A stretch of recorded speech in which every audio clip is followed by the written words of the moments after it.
ભરદ્વાજ ઋષિના પરોણા છે ભરતજી, અને ઋષિએ એમને પોતાના તરફથી આગતા સ્વાગતા સ્વીકારવાની આજ્ઞા કરી.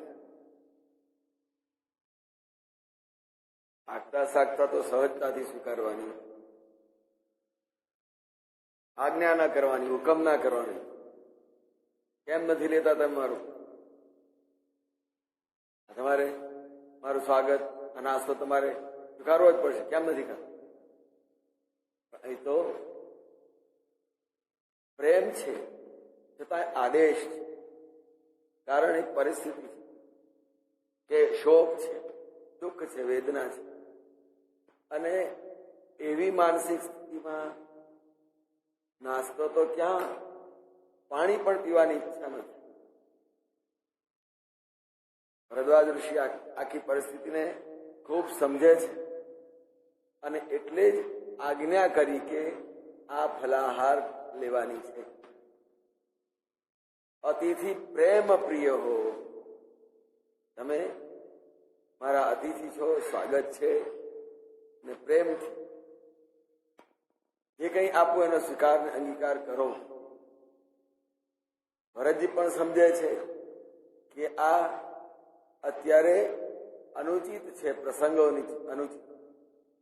પ્રસંગોચિત હોય તો સારું છે, બધું સ્વીકારાય, પણ શોક છે અને એની સાથે સાથે કુઅવસર છે કે આ પ્રસંગ કયો છે.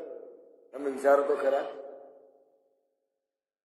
આવા પ્રસંગે આવું કઈ થઈ શકતું થાય ખરું? આવું જે કોઈ પરિસ્થિતિ છે એનો મલાજો પણ સાચવવો પડશે. આમ ભરતજી પોતાના મનથી વિચારે છે અને એટલા માટે જ ભરદ્વાજ ઋષિએ પણ કહ્યું કે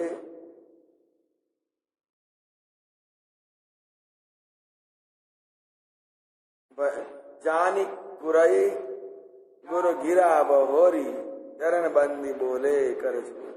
એટલે ભરતજીએ ગુરાઈ ગુરુ મહારાજની આજ્ઞા,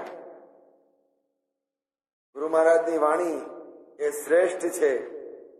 ભરતજીના હૃદયની અંદર સાંસળી ઉતરેલી છે અને ગુરુની વાણીને મહત્વ આપવું જ જોઈએ અને એનો આદર અનાદર ન થાય ને આદરણીય સમજીને ચરણ બંદી ભરતજીએ ઋષિના ચરણમાં મસ્તક મૂકી, હાથ જોડી, એમાં પણ વિનય અને વિવેક. જો આખી કથામાં, માનસમાં તુલસીજીએ ક્યાંય વિવેક અને વ્યવહાર ટૂંકો થવા દીધો નથી, ઓછો થવા દીધો નથી. ક્યાંય વ્યવહારની અવગણના કરી નથી.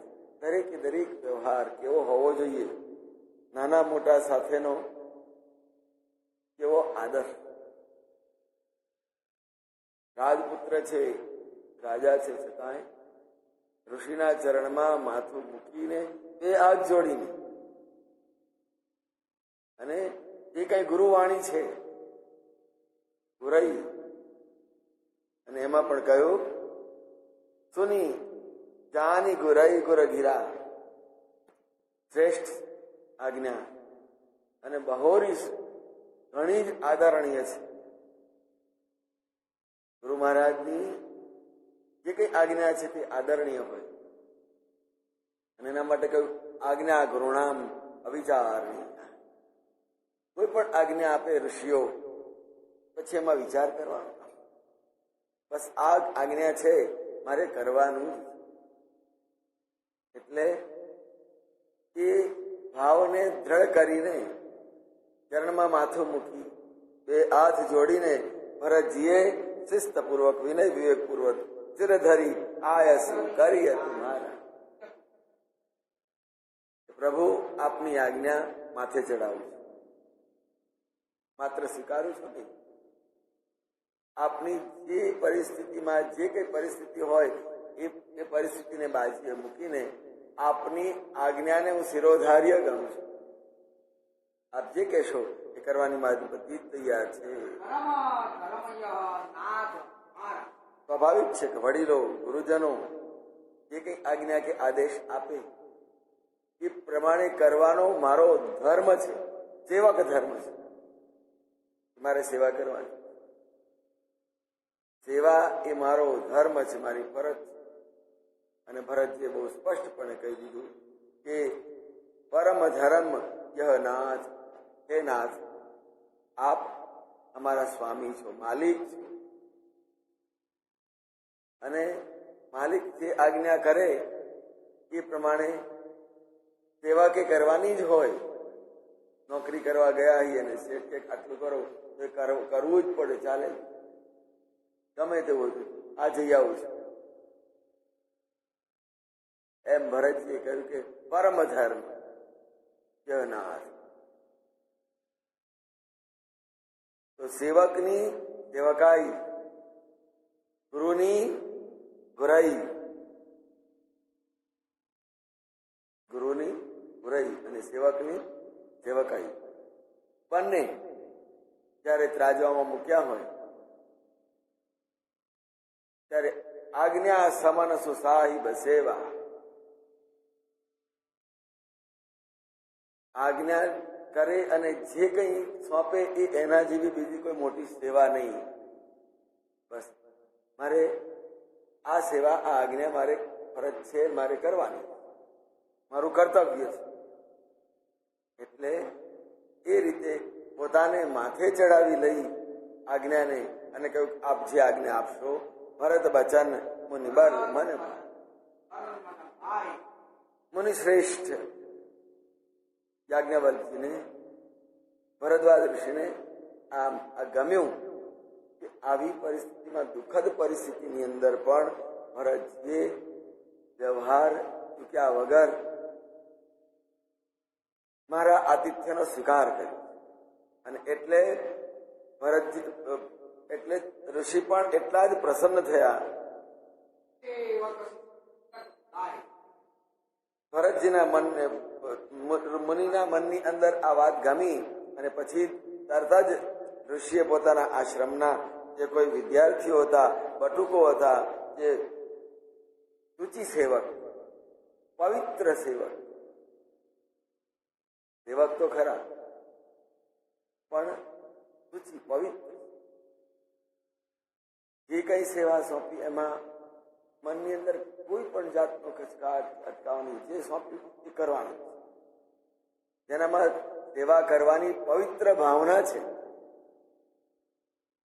સેવા તો થવી જ જોઈએ, સેવા કરવી જ જોઈએ, પવિત્રતા આવશે. મન પવિત્ર સેવા કીએ, મનને પવિત્ર બનાવવું છે તો સેવા કરવાની છે. ધન પવિત્ર કીએ દાન, ધનની પવિત્રતા દાન.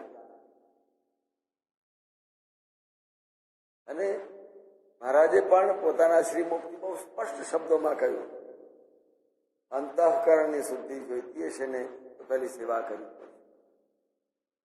નિષ્કામ કર્મ વિસ્તાત શુદ્ધ અંતઃકરણો ભવેત, શુદ્ધે અંતઃકરણે જાતે નિર્મલમ ચ મનોમલે નિર્ગતમ ચ મનોમલે. મનના મેલ ત્યારે જ જશે કે જયારે આજ્ઞા પ્રમાણેની સેવા થાય. આ મારા શ્રીના શ્રી મુક્તિ વાણી છે. લક્ષ્મણદાસજીને કહ્યું, નિષ્કામથી સેવા કરે ને તો જ અંતઃકરણની શુદ્ધિ થશે, અને અંતઃકરણની શુદ્ધિ થશે તો જ મેલ દૂર થશે ને એમાંથી જ સાક્ષાત્કાર થશે. અહીંયા ભરતજીએ પણ જે આજ્ઞા કરી એ આજ્ઞાથી મુનિ, ભરદ્વાજ ઋષિએ જે આજ્ઞા કરી એનાથી મુનિને એ વાત ગમી છે, એનો સ્વીકાર કરી લીધો.